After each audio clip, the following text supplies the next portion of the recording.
تمام تر حمد کی تسبیح ہے اس پاک ذات کے لیے جس نے ہر شے کو عدد میں گن رکھا ہے، اور درود و سلام محمد و آل محمد پر جو ہر شے کے عدد کو جانتے ہیں۔ میں طالب علم حرف و عدد گلفام علی حسینی، اور آپ دیکھ رہے ہیں فیض حسینی ٹی وی۔ علم جفر کا طالب علم ہوں۔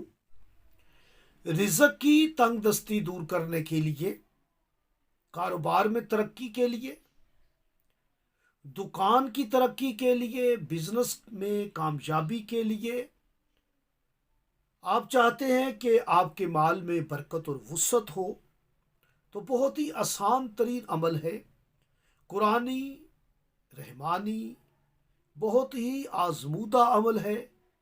سورہ زاریات کی یہ کمال چھوٹی سی آیت ہے جس کی تلاوت کرنی ہے آپ نے حالت سجدہ میں۔ جب بھی نماز پڑھا کریں تو نماز میں آپ کوشش کریں کہ ایک سجدہ شکر بجا لائیں، اپنے رب کا شکر ادا کریں۔ شکر کرنے سے نعمتوں میں اضافہ ہوتا ہے۔ سجدہ شکر کریں کہ مالک تو نے ہمیں بہت ساری نعمات دی ہیں، جن میں سب سے بڑی نعمت یہ ہے کہ تو نے ہمیں محمد و آل محمد کی ولا عطا کی ہے۔ شکر ادا کریں، اپنے وقت کے امام کے آنے کی دعا کریں، اپنے گناہوں کی معافی مانگیں،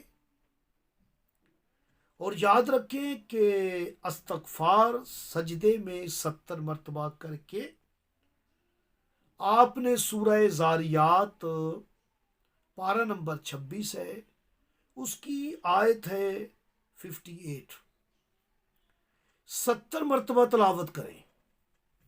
ان اللہ هو الرزاق ذو القوۃ المتین، اسے رپیٹ کریں 70 مرتبہ۔